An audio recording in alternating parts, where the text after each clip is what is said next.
Hello friends, how are you all? I hope you all are doing great. तो ये है class number 21 आपका economics honours semester 3 micro economics की। तो पिछली क्लास में मैंने ये बता दिया था, आपका स्लट्सकी की अप्रोच बताई थी। नॉर्मल इन्फीरियर गिफन गुड पे कैसे बनेगा, फिर एक कंबाइन केस बनाया था और आपको ये होमवर्क दिए थे। आपके कितने डायग्राम हो गए? 12 डायग्राम आपको होमवर्क में दिए थे और आशा करता हूँ कि आपने सारे कंप्लीट कर लिए होंगे। तो आइए अब स्लट्सकी का आगे डिस्कस करते हैं। कौन सा केस लूँ? परफेक्ट कॉम्प्लीमेंट में देख लेते हैं कि कैसे ये परफॉर्म करेगा, मतलब कैसे परफेक्ट कॉम्प्लीमेंट में आपको क्वेश्चंस आते हैं और आपको डायग्राम बनाना है। ठीक है, तो लेट्स की in perfect complement utility function क्या होता है परफेक्ट कॉम्प्लीमेंट का? आपको याद होना चाहिए सारे यूटिलिटी फंक्शन और इनके डिमांड फंक्शन जो है AX1 कॉमा BX2 ठीक है, ये होता है आपका यूटिलिटी फंक्शन आपका परफेक्ट कॉम्पिटिशन के केस में। तो आइए डायग्राम बना लेते हैं। तो मैं एक केस कराऊंगा, 3 केस आपको होमवर्क में जाएंगे। ठीक है, और आपको देखो कोई भी मैं होमवर्क देता हूँ, हो सकता है आपसे हो जाता हो, बहुत बढ़िया बात है। नहीं होता तो कमेंट में बताइए कि सर ये वाला जो केस है वो नहीं हो रहा, आप इसका बनाइए। तो इसकी मैं अलग से वीडियो आपको बनाऊंगा और आपको प्रोवाइड करूंगा। ठीक है, तो ये आपको ट्राई करने हैं, तभी आपके डाउट्स आएंगे कमेंट में, मेरे को अच्छा लगेगा। मैं और आपको डीप में पढ़ाऊंगा सारी चीज़ों के बारे में अगर आपके डाउट्स आए। हाँ, तो परफेक्ट कॉम्प्लीमेंट में आ जाते हैं। तो परफेक्ट कॉम्प्लीमेंट का यूटिलिटी फंक्शन आपको पता चल गया क्या होता है। तो इसमें सबसे पहले बना लेते हैं। कौन सा केस लेंगे? वही आपका P1 डिक्रीज होने वाला केस ले रहा हूँ मैं सभी में। तो इसमें भी आपका मैं यही लूँगा। तो सबसे पहले आपकी इनिशियल बजट लाइन आ जाती है AB, फिर आपकी पाइवटेड आ जाती है, ये AB हो गई, ये पाइवटेड हो गई CD, और फिर आपकी इसके पैरेलल शिफ्टेड आ जाती है AB डैश। ठीक है, अब यहाँ पे जो हमें पता है आईसी किस लाइन पे बनेंगे, AX1 इक्वल टू BX2 वाली लाइन से ऐसे आईसी उस वे में क्या कहते हैं, ऐसे एंगल टाइप में बनेगा। तो बेसिकली जो सारे इक्विलिब्रियम है वो इस लाइन पे होते हुए जाएंगे। और वो लाइन कौन सी होगी? ये E1 तो हमें पता ही है, तो एक पॉइंट ये हो गया, एक पॉइंट ये। तो यहाँ से आप बना सकते हैं AX1 is equal to BX2 की लाइन। अब यहाँ पे आईसी बनाना चाहूँ, आईसी बना लीजिए। ये आपका हो जाएगा आईसी नंबर 1 और यही आपका होगा आईसी नंबर 2। ठीक है, तो E1 जो है वो E2 के बराबर होगा और जो E3 होगा वो होगा यहाँ पे IC number 3। This is your E3। तो अब आप सोच रहे होंगे भाई ये E2 और E3 मतलब E1 और E2 कैसे हुआ?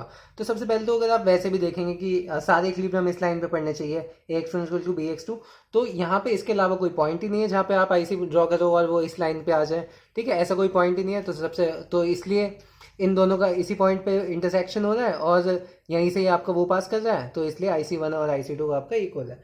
दूसरा चीज़ ये है कि भाई जो परफेक्ट कॉम्प्लीमेंट का केस होता है इसमें आप सब्स्टिट्यूट नहीं कर सकते गुड एक दूसरे। ठीक है, क्योंकि आपको एक फिक्स्ड अमाउंट उसकी चाहिए, फिक्स्ड उसकी चाहिए एक रेशियो में। तो इसका मतलब क्या हुआ? सब्स्टिट्यूशन इफेक्ट आपका 0 हो गया और ये पॉसिबल ही नहीं है परफेक्ट कॉम्प्लीमेंट के केस में। तो दूसरा कारण ये हो गया।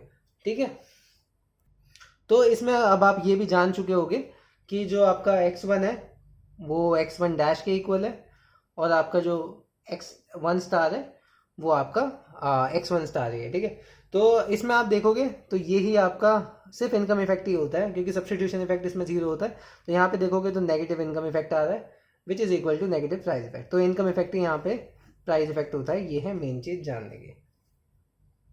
और यहाँ पे ये जो बजट लाइन है ये फ्लैट ही की होती है। सबसे पहली बात तो ये कि P1 डिक्रीज होता है तो आपको इसको बढ़ाना है, मनी इनकम कांस्टेंट रखना है। दूसरा ये आपका स्लोप देखोगे क्या होता है P1 अपॉन P2, तो ये डिक्रीज होता है, स्लोप आपका ओवरऑल कम हो जाता है, इसलिए ये फ्लैट हो जाती है। ठीक है, तो ये होता है दूसरा कारण। सब चीज़ के पीछे ना रीज़न पता होने बहुत ज़रूरी है, तभी आपको मज़ा आता है पढ़ने में भी और पढ़ाने में भी। तो ये तो हो गया आपका P1 डिक्रीज हुआ है उसका केस। अब इसी में आपका होमवर्क क्या है? एक तो P1 इंक्रीज होगा उसका केस बनाना है, P2 इंक्रीज उसका और P2 डिक्रीज इसका। तो 3 ग्राफ आपके होमवर्क में। ठीक है, वो मैं आप मेरे को कमेंट में बताना कि आपने कंप्लीट करा है या नहीं। और आपको किसी केस में दिक्कत हो तो आप मुझे बिल्कुल पूछ सकते हैं। वैसे बहुत ही नॉर्मल है, मैं बता दूं इसमें बिल्कुल उल्टा होगा। अगर P1 बढ़ेगा तो उसमें क्या होगा? जैसे ये मान लो A और ये AB डैश सेम मान लो, पर उसमें ये जो CD होगी ना, ये वाली जो CD है वो यहाँ से ऊपर आएगी। ठीक है, ये ए बी से ऐसे होती हुई जाएगी और ये ए बी होगा, ये ए बी डैश होगा। चलो मैं याद करके ही दिखा देता हूँ। एक इंक्रीज का केस मैंने दिखाया भी नहीं है आपको कैसे बनता है, ठीक है, तो ये करके ही दिखा देता हूँ। P1 इंक्रीज, तो एक तो आपका देखो होमवर्क से बच गए, सिर्फ 2 ही करने पड़ेंगे अब आपको। तो P1 इंक्रीज हुआ है, सबसे पहले क्या होगा कि आपकी ये हो गई ए बी बजट लाइन, ये आपकी इनिशियल हो गई, ठीक है। अब आपको बना लिया पाइवेटेड बना दी हमने ऐसे। तो P1 इंक्रीज हुआ है तो उसकी कंजम्पशन क्या कहते हैं, कम होनी चाहिए, ठीक है। ये हो गई आपकी पाइवेटेड CD। अब इसके पैरेलली क्या कहते हैं, इंक्रीज हुआ है तो मनी इनकम आपकी कम हुई है, तो जो इसे है वो कुछ इस प्रकार से, मतलब इस बार उल्टा चलेगा, बिल्कुल लेफ्ट वर्ड शिफ्ट हो जाएगी, ये हो जाएगी आपकी बी डैश। अब यहाँ पे आपको पता है E1 आना है और ये आपकी AX1 is equal to BX2 की आपकी लाइन हो गई, ठीक है। यहाँ तक कोई दिक्कत, कोई शोक, कोई शंका बिल्कुल नहीं है। तो यहाँ पे अगर आप देखेंगे तो यहाँ पे आपका IC1 और IC2 आ जाएगा, E1 is equal to E2 हो जाएगा, और यहाँ पे आपका IC3 आ जाएगा। बस इतनी सी कहानी थी, है ना, सिंपल। तो ये हो गया आपका X3, ये हो गया आपका X1, या इसे स्टार मान लो, या X2 X1 equal to X2 कह लो, ठीक है, एक ही बात है। तो यहाँ पे भी क्या हुआ, नेगेटिव से इनकम इफेक्ट हुआ which is equal to negative price पे। तो कुछ इस प्रकार से कहानी थी, ऐसे करके कुछ होगा, ठीक है। वो दोनों केस अब आपके होमवर्क में है, तो आप खुद भी मेहनत कीजिए, थोड़ी सी मेहनत हम करेंगे और नई अपार हमारी लगी जाएगी। तो अब आ जाते हैं एक न्यूमेरिकल पे, न्यूमेरिकल कर लेते हैं। न्यूमेरिकल करना बहुत ज़रूरी है, पेपर में न्यूमेरिकल आते हैं काफ़ी। तो ये हो गया 3x1 2x2, ये मैंने फंक्शन ले लिया आपका परफेक्ट कॉम्प्लीमेंट का। मनी इनकम आपकी हो गई 12,000, और P1 की बात करूँ, P1 है आपका 6, P2 है आपका 3, और P1 डैश मतलब चेंज जो हुआ है वो हुआ है 2, मतलब आपका ये पहला केस है कि P1 जो है डिक्रीज हुआ है, ठीक है। डायग्राम हमें पता है कैसे बनना है, सॉल्व कर लेते हैं। तो सबसे पहले मैंने कैसे बताया, आप टेबल के उससे सॉल्व करेंगे। इनिशियल बजट लाइन होगी पहले, फिर आपकी कौन सी होगी, पाइवटेड बजट लाइन, और फिर तीसरी में कौन सी होगी, शिफ्टेड। तो ये लिख लिया सबसे पहले। फिर इसकी वो कर ली कि मार्किंग कौन कौन सी होती है। इनिशियल बजट लाइन कौन सी होती थी आपकी, ए बी, या ये भी मत लिखो तो डायरेक्ट, मतलब देखो एग्जाम में तो लिखना पड़ेगा ए बी वगैरह, क्योंकि डायग्राम भी बनाओगे। मैं डायरेक्ट ही कर रहा हूँ, पर आपको सारा लिखना है, ठीक है। मार्किंग करके बताना है ए बी, फिर उसके ब्रैकेट में लिखना है P1 P2 M, ठीक है। मैं अभी डायरेक्ट लिख रहा हूँ, ये क्या हो गया, P1 P2, ये तो इनिशियल है, इसमें सारा सेम रहेगा, M। अब यहाँ पे अब आपको यूटिलिटी वो डिमांड फंक्शन याद होने बहुत ज़रूरी है, क्योंकि ऑप्टिमल चॉइसेस के लिए आपको वो याद होने बहुत ज़रूरी है, आंसर तभी बहुत जल्दी से आएगा, ठीक है। तो मेरे को तो याद है क्या थे, M/P1 प्लस P2 A/B, और आशा करता हूँ आपको भी याद होंगे बहुत अच्छी तरीके से, कोई दिक्कत नहीं है। यहाँ पे डायरेक्ट फॉर्मूले में रख दो 1200/6 प्लस 3 इंटू 3/2, इसका आंसर मैं डायरेक्ट बता देता हूँ 1142.85, ठीक है। ये हो गया इसका आंसर। अब दूसरे वाले में क्या हुआ, दूसरे वाले में भाई आपका प्राइस चेंज हो गया, हमें सब्स्टिट्यूशन इफेक्ट देखना है। प्राइस चेंज हो गया, और प्राइस चेंज होने के कारण कम हुआ है, तो मनी इनकम बढ़ गई। जो बढ़ी हुई मनी इनकम है वो उससे वापस छीन लेंगे, यही तो सिखाया था। तो अब क्या हो गया, नया प्राइस है ये P1 का 2, P2 का सेम ही है 3, और जो नई मनी इनकम आएगी वो आएगी 7428.57, ठीक है। इस प्रकार से आएगी। चेंज मैं बता देता हूँ कैसे निकला। चेंज क्या होता है, delta P1 into X1 -4 into क्या हो जाएगा, X1 कितना आया आपका, ये 1142.85, ठीक है। अब इसका आंसर क्या आएगा, -4571.42। ये मैंने सारे सॉल्व करके रखे हुए हैं, काफ़ी कॉम्प्लेक्स फिगर आ गई थी जो मैंने ऐसे क्वेश्चन फ्रेम करे थे, पर मैंने कहा चलो अब फ्रेम हो गया, आंसर मुझे पता ही है तो मैंने रख दिया।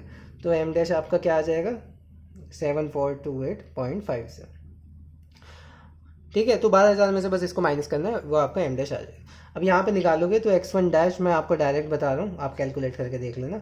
जो X1 डैश आपका आएगा वो आएगा 1142.85। भाई ऐसा कैसे हुआ, ये तो सेम ही आ गया, क्योंकि आपका सब्स्टिट्यूशन इफेक्ट जीरो होता है। इसमें मैंने यहाँ पे समझाया भी था, सब्स्टिट्यूशन इफेक्ट जीरो होता है क्योंकि E1 और E2 सेम होते हैं। तो भैया X1 तो आपका सेम आने वाला है, X1 X2, ठीक है। तो इसमें कोई टेंशन वाली बात है ही नहीं। मेन जो चीज़ आएगी वो यहाँ पे आएगी, यहाँ पे प्राइस सेम रहेंगे 2 3, पर जो इनकम होगी वो पहले वाली उसे वापस कर देंगे।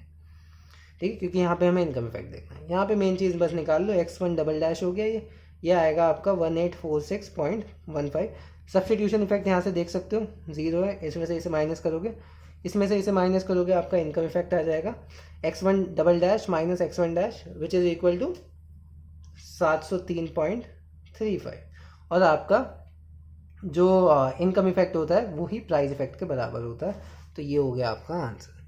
आशा करता हूँ आपको बहुत अच्छे से समझ में आ गया होगा ये केस। और यही केस मतलब एग्ज़ाम में प्रॉपर एक्सप्लेनेशन के साथ बताना है, सारा ए बी वगैरह डायग्राम के साथ सब कुछ दिखाना है, ये कैसे आया सब कुछ, ठीक है। वो मार्क्स के हिसाब से डिपेंड करता है, 12 मार्क्स का है तो उस हिसाब से देखो प्रेजेंटेशन भी बड़ी होनी चाहिए, ठीक है। ये क्वेश्चन ऐसे ही आते हैं 12-15 मार्क्स के, तो आप आंसर भी उसी हिसाब से दीजिए और मार्क्स भी आपको फिर बहुत शानदार उसी हिसाब से मिलेंगे। तो यही था आज की वीडियो में। नेक्स्ट वीडियो में मैं आपसे मिलता हूँ। नेक्स्ट वीडियो में हम स्लट्सकी को डिस्कस करेंगे in case of perfect substitute. Homework आपको मैंने बता ही दिया, ये दोनों केस होमवर्क है, ये मैंने अभी करा ही दिया। ये होमवर्क है, मुझे कमेंट में बताना है सर होमवर्क हमने कर लिया। किसी में दिक्कत आ रही है, किसी में कोई डाउट आ रहा है, वो टॉपिक बताओ मुझे, कोई केस समझ में नहीं आ रहा या कोई केस मुझे समझाना है इसमें से कोई सा भी, तो वो मैं अलग से उसकी वीडियो बना दूंगा। जैसा भी आप कहोगे, बस आप पढ़ते रहो, मैं आपको पढ़ाता रहूँगा, ठीक है। तो थैंक यू गाइज इतने जोश और उत्साह के साथ इस वीडियो को देखने के लिए। मिलते हैं नेक्स्ट वीडियो में, तब तक के लिए गुड बाय, टेक केयर।